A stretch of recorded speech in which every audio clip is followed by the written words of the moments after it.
Desde la punta más sobresaliente del Ecuador, formamos profesionales para todo el país. Los programas de maestría de la Universidad Estatal Península de Santa Elena UPCE están disponibles para ti estés donde estés. Maestrías de calidad, docentes de primer nivel y modalidades que se adaptan a tu ritmo de vida. Ingresa a www.upce.edu.es/posgrado. Síguenos como @posgradoupce. Posgrado UPCE, crece sin límites. Gracias por estar con nosotros. Hoy les vamos a presentar al doctor Francisco Jiménez, ex ministro de Gobierno, ex legislador, ex gobernador del Guayas y actualmente representante del movimiento político Acción. Es importante que se conozca la labor que hacen las personas que gravitan en la política nacional, en el acontecer nacional. Vamos a ver de qué se trata precisamente esta nueva acción del doctor Jiménez. Francisco, gracias por estar con nosotros. Bienvenido. Hola, ¿qué tal, Alberto? Muchas gracias por la invitación al programa y mucho gusto de poder compartir contigo estos momentos. Francisco, luego de tu tránsito por la política con el gobierno del señor Lasso, ¿qué sabor te quedó de la acción pública, aunque ya habías estado anteriormente en otras labores, pero nunca en un cargo que se pueda decir tan delicado y tan fuerte? Bueno, todo es un proceso, ¿no? Mi primer cargo fue secretario del Tribunal Electoral del Guayas, allá por el año 2002. Me acuerdo que era la elección en segunda vuelta de Lucio Gutiérrez con Álvaro Noboa. Y el Tribunal Electoral en el Guayas era un hervidero. La gente se paseaba ahí adelante, era a veces un caos. En elecciones anteriores había habido importantes acusaciones de fraudes y cosas, pero se pudo hacer una buena gestión. Estaba al frente Enrique Pita como presidente del Tribunal Electoral del Guayas y yo era en esa época abogado de la Cámara de la Construcción de Guayaquil y él era vicepresidente. Entonces me dijo que necesitaba una persona de confianza que vaya como secretario y que jurídicamente conozca de derecho público. Y pues yo tenía las credenciales y lo acompañé. Esa fue mi primera inmersión en la función pública allá por el 2002. Y entendí algunas cosas, ¿no? Entendí que el Estado siempre tiene carencias. Entendí que la función pública es para tratar de mejorar las condiciones de vida de la población, donde quiera que uno esté. Entendí que las personas que piensan diferente a uno no son necesariamente los enemigos, sino que hay que buscar dentro de lo legítimo y de lo correcto, conciliar las diferentes posturas para mejorar el funcionamiento del Estado. Entonces, yo creo que son convicciones que adquirí bien de joven y que me han acompañado toda la vida en los diferentes cargos que he tenido. Yo he sido, aparte de ministro de gobierno, aparte de legislador, aparte de gobernador, he sido también subsecretario y asesor en el mismo ministerio de gobierno y he visto muchas cosas pasar y siempre Francisco, he sido un convencido. dentro de eso, y perdóname que te haya interrumpido, dentro de eso, en tu accionar en el Ministerio de Gobierno ya como titular de la cartera y en un gobierno tan difícil como fue el gobierno del señor Lasso, ¿qué viste tú que se necesita que configure realmente el Ministerio de Gobierno para que se pueda generar la gobernabilidad que nuestro país necesita? Pienso yo también, quizás en mi puesto de observador como periodista, que gobernar el Ecuador es difícil.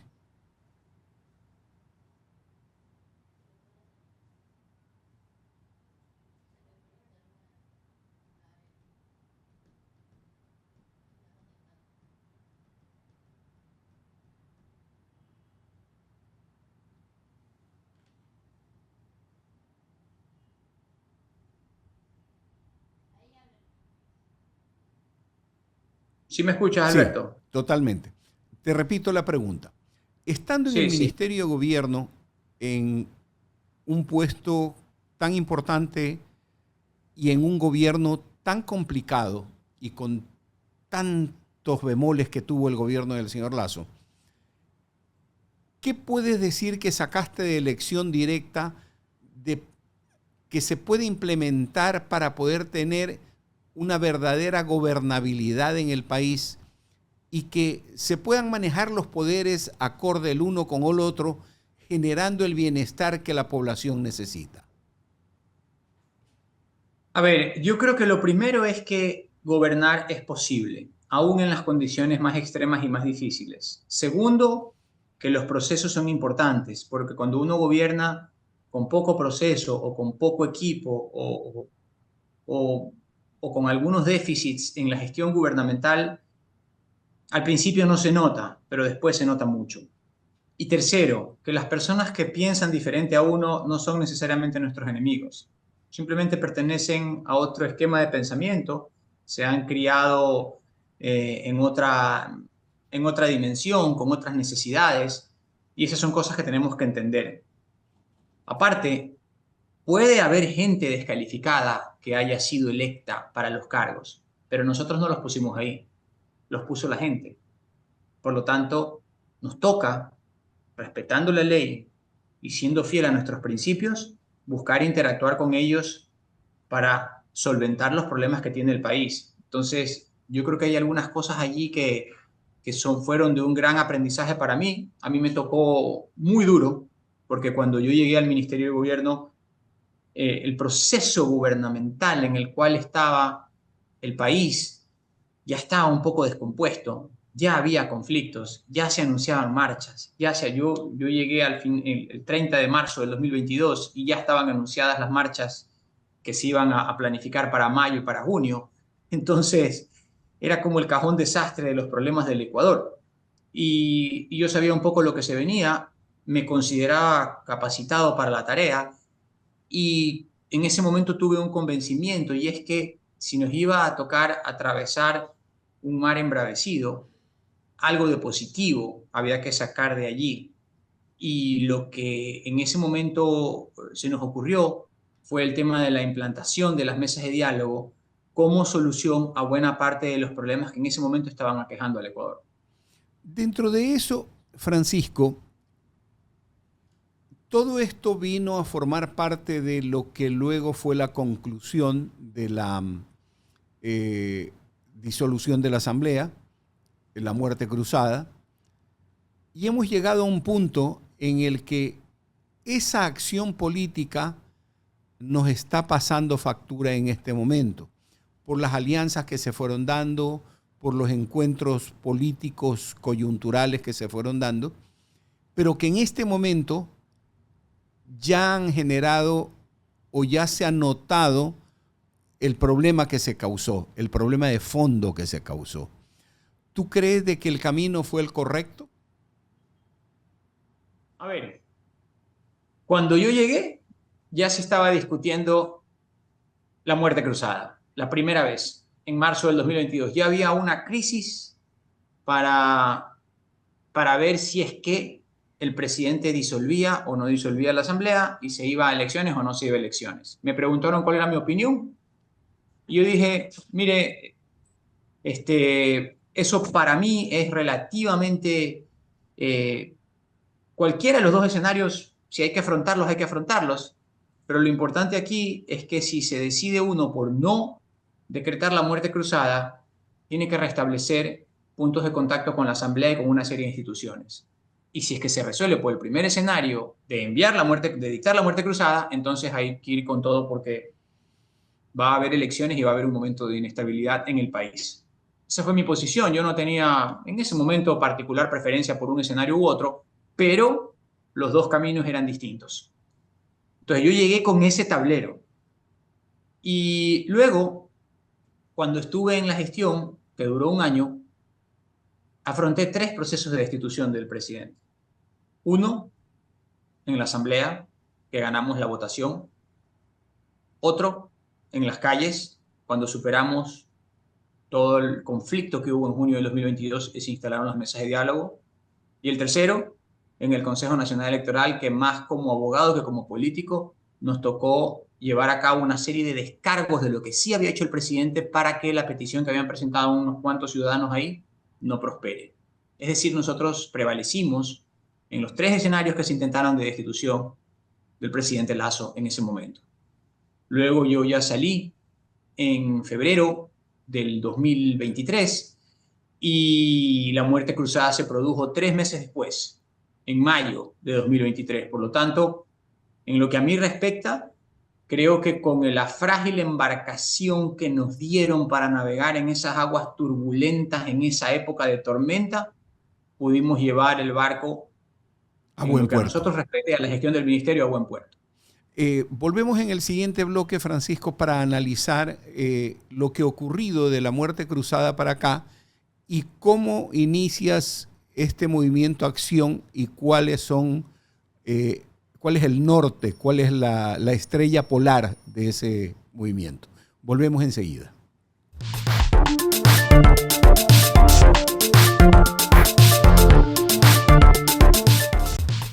Estudia una maestría en la Universidad Estatal Península de Santa Elena, UPCE. Elige entre 25 programas de posgrado diseñados para profesionales como tú. Aprovecha hasta un 50% de descuento en matrícula y transforma tu futuro. Excelencia académica, docentes expertos y modalidades que se adaptan a tu ritmo de vida. Síguenos en redes sociales como @posgradoupce. Ingresa a www.upce.edu.es/posgrado. Posgrado UPCE. Crece sin límites.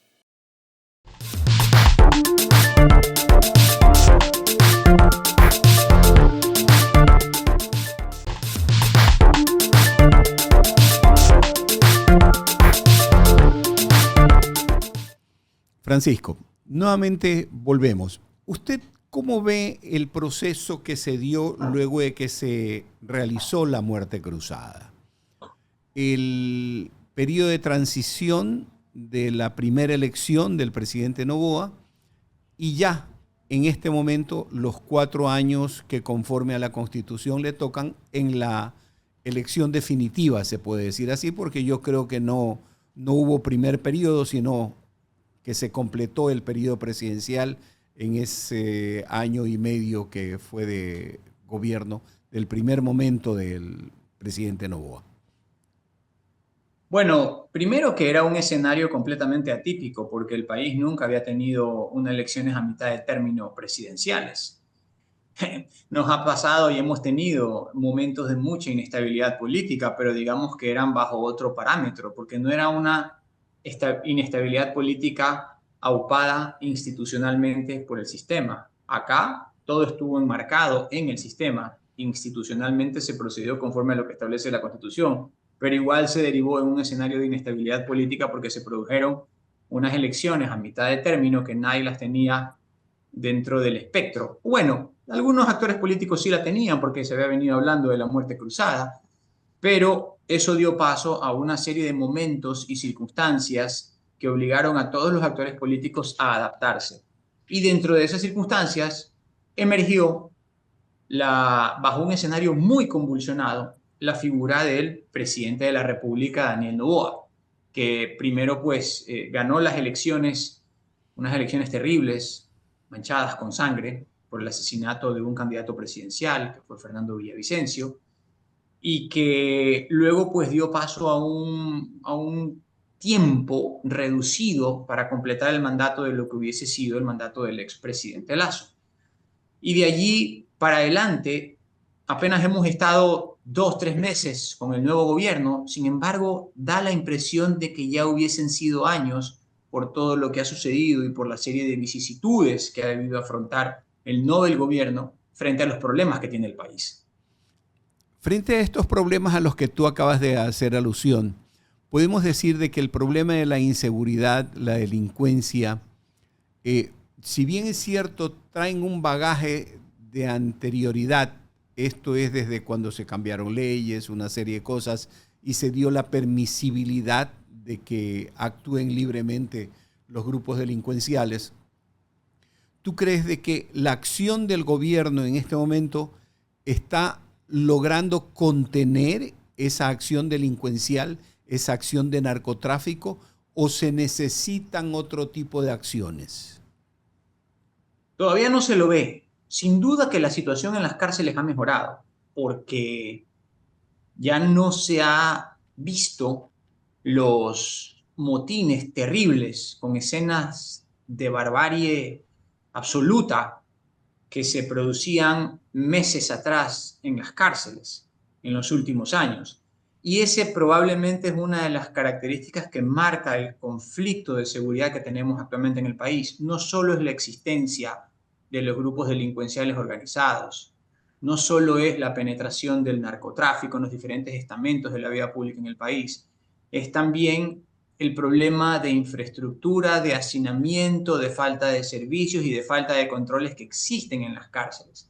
Esa es una marca registrada del problema que tenemos actualmente en nuestro sistema carcelario, pero hay que reconocer desde ese punto de vista que en ese aspecto no hemos visto los motines que se producían anteriormente hace, como digo, algunos meses, así que en eso se ha mejorado. De ahí, los hechos delincuenciales en la calle, pues no se puede decir que se ha mejorado porque hemos visto el incremento del 45, 50 hasta 75% en materia de delitos, particularmente en la zona 8 que aglutina a Durán, Guayaquil y San Borondón, y sobre todo en partes de la costa, donde los asesinatos, sobre todo los secuestros, no han parado, sino que todo lo contrario, se han incrementado.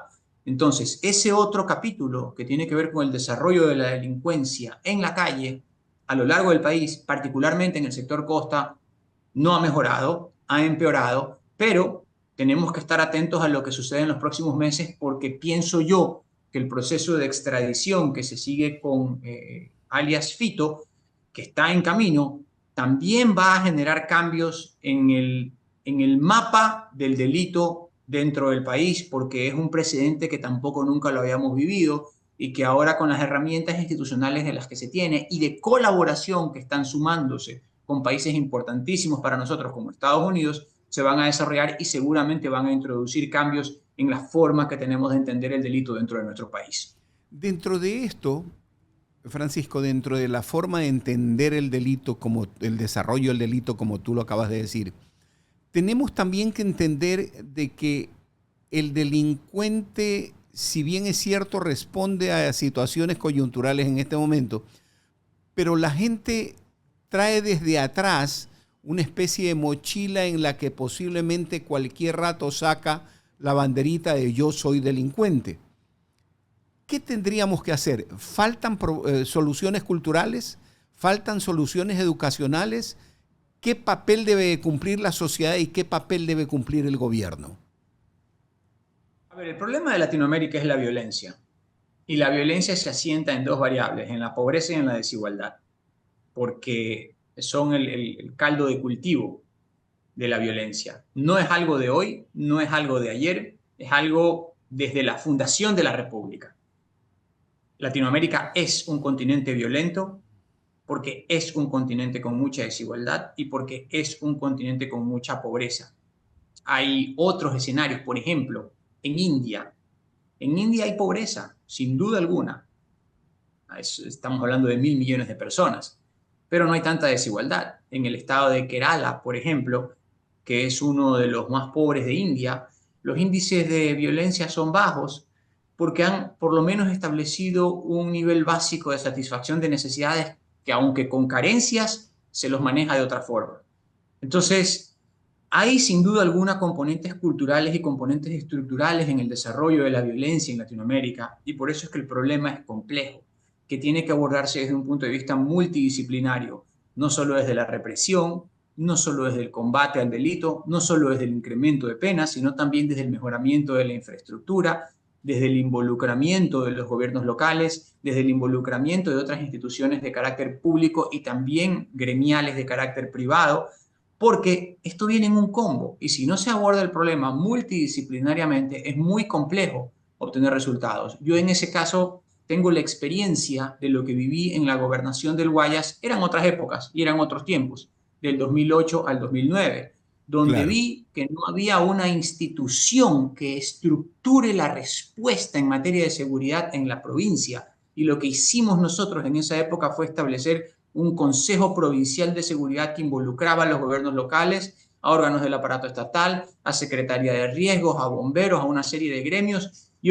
inclusive a gremios de taxistas, e inclusive nos sesionábamos todos los miércoles, y obtuvimos bastantes buenos resultados, sobre todo en la reducción de los destruches a las casas, del robo de motos y de otra serie de delitos de menor importancia.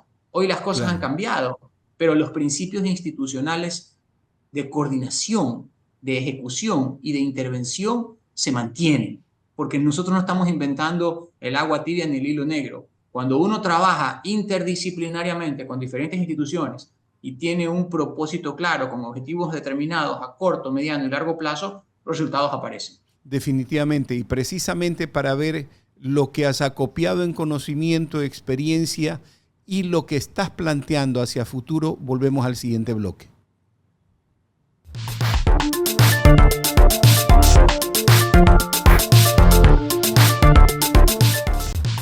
Desde la punta más sobresaliente del Ecuador, formamos profesionales para todo el país.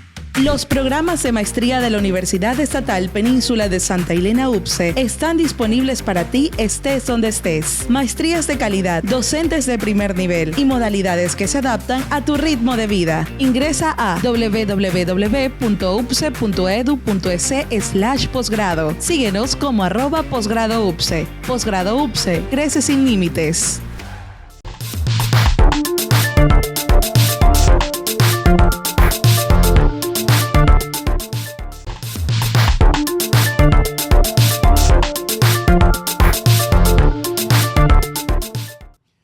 Partiendo de la experiencia que has acumulado, Francisco, a lo largo de toda esta vida política, vida pública que has venido haciendo, presentas el movimiento Acción. ¿Qué es Acción? Bueno, Acción es un movimiento que aspira a convertirse en una organización política una vez que completemos el proceso de recolección de firmas, que surge como respuesta a la descomposición de los partidos en el país.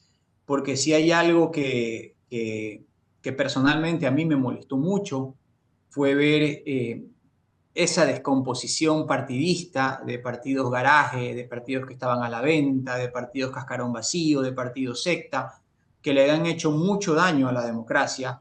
Y dijimos, bueno, tratemos de fundar algo nuevo que permita hacer una actividad política partidista seria.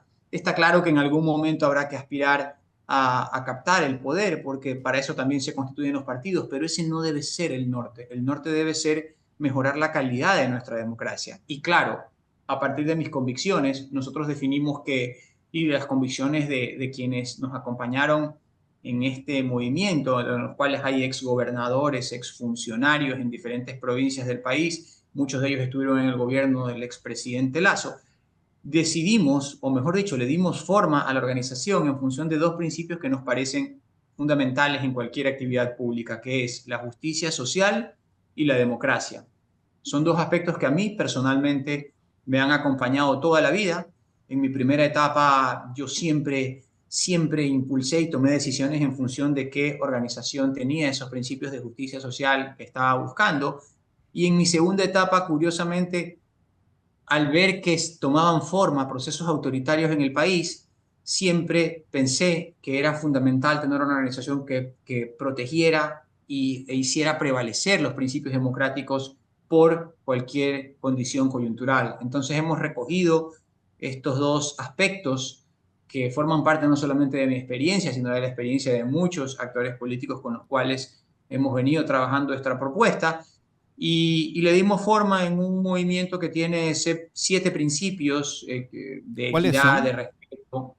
Por ejemplo, de la búsqueda de un sistema económico justo y equilibrado con iniciativa o con respeto a la iniciativa privada, porque no se trata aquí de un proceso estatista más, sino de generar las condiciones para que la iniciativa privada pueda expresarse, ya que ningún país que piensa vivir del Estado es sostenible. Todos acaban quebrados. Ese es el gran fracaso de los proyectos socialistas, que creen que solamente con inversión pública o distribuyendo rentas van a poderse mantener en el poder, y eso les dura durante un tiempo, mientras los precios del petróleo o de la energía, que es condicionada por el manejo que hace de eso el país, tiene precios altos, pero una vez que esto se acaba y que la plata se acaba, vienen los grandes inconvenientes, y ahí es cuando se refuerzan los problemas autoritarios. Entonces, ese es uno de nuestros aspectos, el rol fundamental que tiene la empresa privada en nuestro movimiento. El otro es el de la configuración de un Estado ágil, eficiente, y laico, no necesariamente grande, pero sí necesariamente fuerte, que pueda tener acción concreta en las decisiones que toma y sobre todo la capacidad de gestionar políticas públicas. Un La Estado que controle y igualdad, que no domine, no que controle, que regule, que porque regule. un Estado controlador es un Estado que termina maniatando la iniciativa privada, pero un Estado regulador es un Estado que promueve la iniciativa privada en los lugares donde debe ser promovido. Parece poco, pero representa mucho. El Estado debe ser como un buen árbitro. Un buen árbitro en un partido de fútbol ni se lo ve, ni se lo nota. No es el protagonista. El protagonista son los jugadores. El buen árbitro es aquel que normalmente pasa desapercibido, y ese debe ser el Estado. Con reglas claras, tratar de pasar desapercibido para que sean los jugadores ¿Te públicos, pero sobre todo adscribes, privados, los que finalmente te se ats- expresen. te adscribes a los movimientos libertarios? No, yo no soy libertario. Yo no creo en la reducción per se del Estado, ni en la máxima búsqueda de libertades para las personas, como configuración de un sistema político perfecto. Yo creo que los Estados existen para algo, y esa es la reducción de las desigualdades naturales que existen entre las personas. Pero eso no puede ir hasta configurar ni procesos estatistas ni procesos autoritarios. Debe ser un buen administrador, un buen gestor de las capacidades y competencias de las personas. Entonces, ¿Buscarías un estado de satisfacción como se promovía en un momento dado?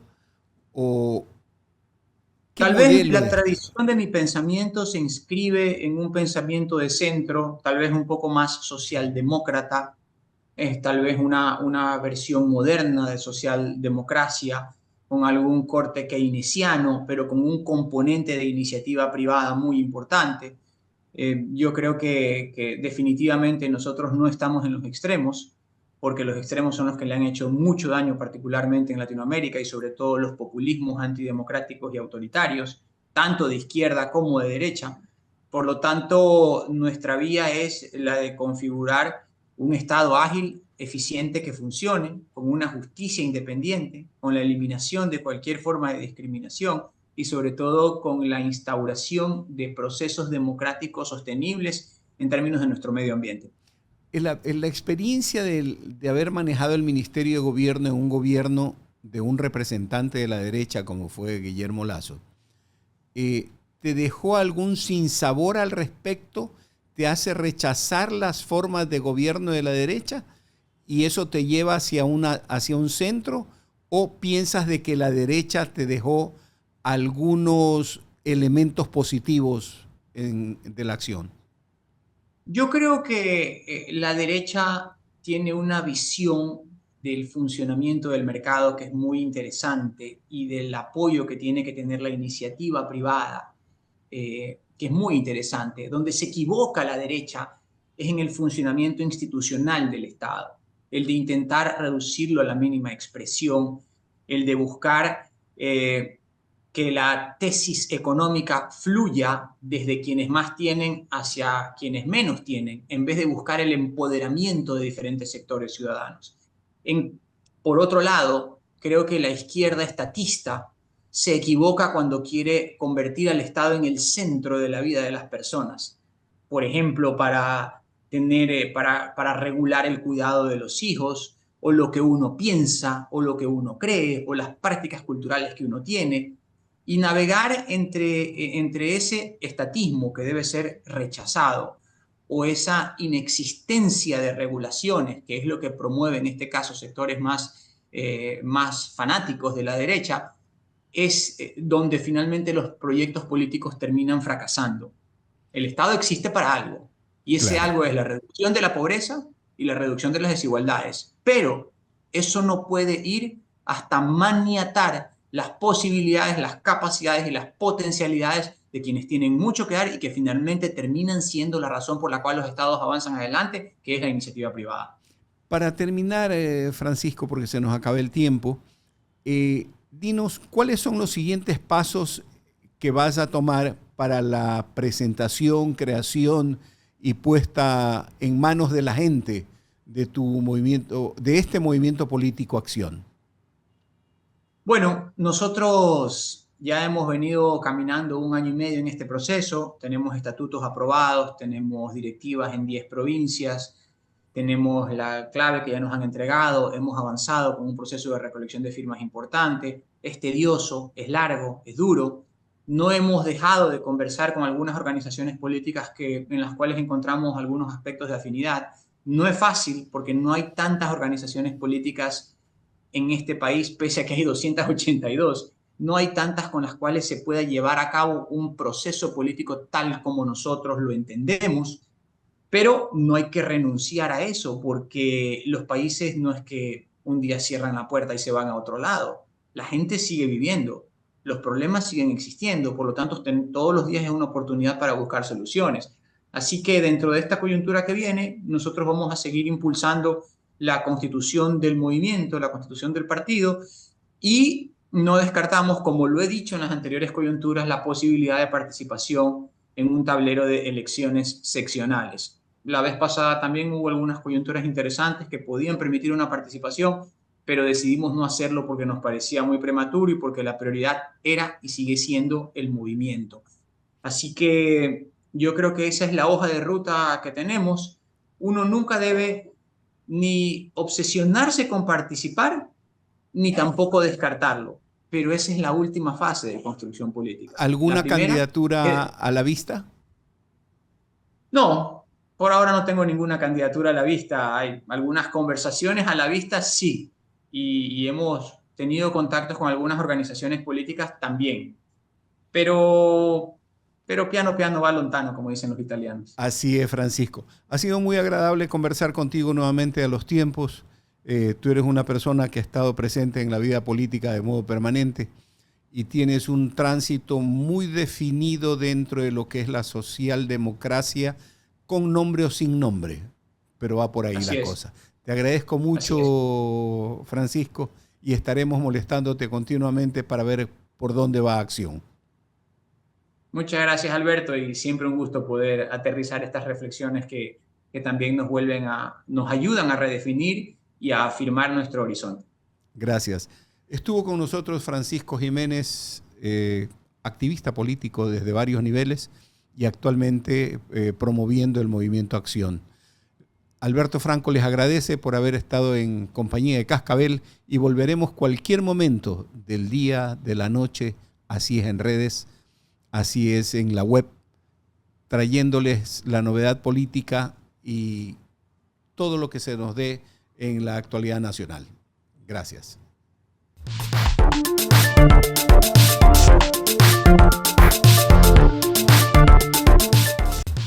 Estudia una maestría en la Universidad Estatal Península de Santa Elena, UPCE. Elige entre 25 programas de posgrado diseñados para profesionales como tú. Aprovecha hasta un 50% de descuento en matrícula y transforma tu futuro. Excelencia académica, docentes expertos y modalidades que se adaptan a tu ritmo de vida. Síguenos en redes sociales como @posgradoupce. Ingresa a www.upce.edu.es/posgrado. Posgrado UPCE. Crece sin límites.